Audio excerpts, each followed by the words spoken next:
Puss with GiGi presents Puss in Boots.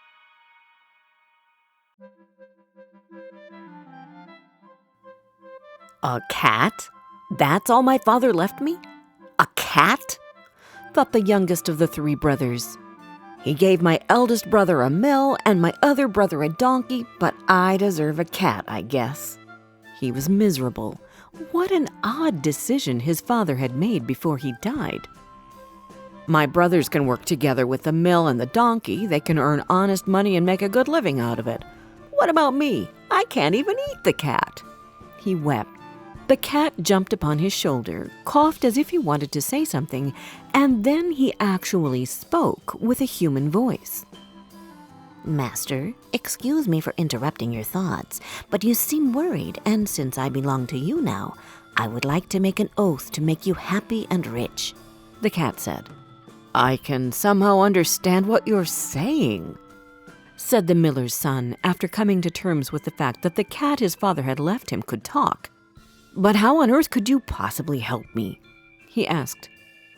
Please, my lord, try not to think too hard, but quickly find me a pair of boots and a bag of some sort. These are the only two things I will ever ask from you. In return, I will arrange it so you will marry the young princess of the kingdom. The boy didn't quite believe this promise, but he had no other choice, and soon he handed the cat a small pair of boots and a bag. The cat jumped into the boots, pulled them up, and in one elegant move threw the bag over his shoulder. He went into the woods. There he laid the bag on the ground and covered it with leaves. Soon a young rabbit stepped right onto the bag. The cat didn't wait. He drew the laces and went right to the palace. The king's guards didn't even bother to stop him. They were so shocked when they saw a cat in boots. The visitor entered the throne room. This is a gift from my noble and handsome master, Marquis Carabas, the cat said, and took out the frightened rabbit. Thank the Marquis and tell him I really like it, the king answered. The young princess who was sitting next to her father suddenly cheered up. A week passed and the cat took his bag again. That time he left the bag open in the middle of a cornfield and left a handful of grains to lure birds. In an instant, 2 ducks ran into it, and again he drew the laces. The king was again very pleased with the gift. This continued for a few months, and every time the cat would bring a different animal to his majesty. One day, the cunning cat decided to put the next part of his plan into action, because he knew for sure that at noon the king's coach would pass by the river close to their house. The cat took his master to the river and said to him in a low voice, I know I told you that I would never ask anything else from you, but I am now asking you to trust me one more time and take off your clothes. What? Now? There's no chance I'll do that, the cat's master said. Please, you must trust me. Nothing bad will happen. Marquis Carabas took his clothes off and went into the river. As he did so, the clatter of horses' hooves broke the silence and the cat started shouting, Help! Help! Marquis Carabas was robbed and left with no clothes. The coach pulled over and the king's head stuck out of the window. Good day, your majesty. I am glad to finally present you my master, the Marquis himself, the cat said and pointed towards the man in the water. Unfortunately, thieves took my lord's clothes and horse, and he is in this delicate situation now. The king immediately ordered a new set of clothes to be given to the Marquis and welcomed him to join their royal river drive. Stepping into the coach, Marquis Carabas set his eyes on the princess. She blushed at once because he was very handsome indeed, just as the cat had once described him. The cat himself was busy. He was running ahead as fast as he could until he reached some countrymen who were working in a meadow. Hello, good people. The king is coming your way, and if he asks you whose meadow this is, you should tell him it belongs to Marquis Carabas. If you don't say that, you will be turned into minced meat. The king asked the workers whose meadow it was. They hurried to answer that it belonged to Marquis Carabas.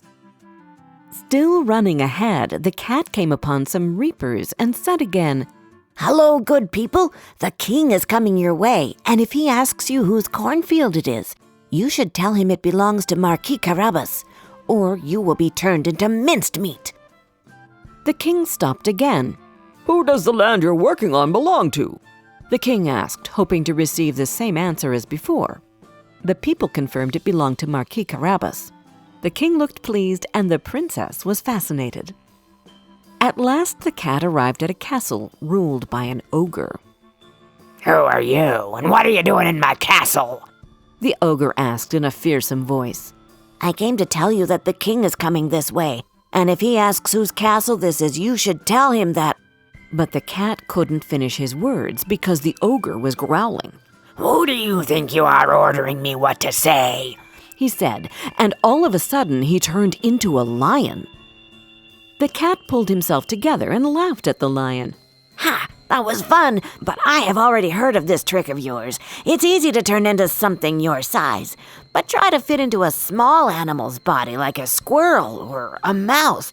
It's impossible," said the cat distrustfully. "Impossible? Impossible? Watch this," the ogre answered. The next moment, a little mouse was squeaking at the cat's feet. The cat had been waiting for that and at once pounced on the mouse and killed it. Meanwhile, the king arrived at the castle.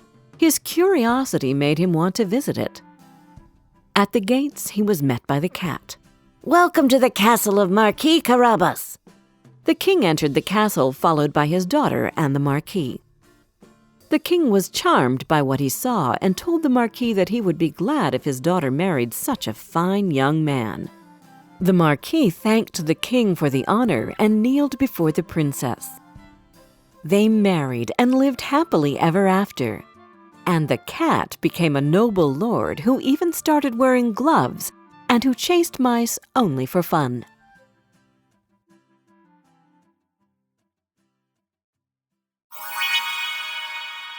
Did you like the story? Download our storytelling app, Tales with GiGi, where you can find more than 30 other fairy tales and fables, which can come in handy during feeding time, bedtime, or on road trips. And don't forget to subscribe to our channel. We've got new tales coming out every Wednesday.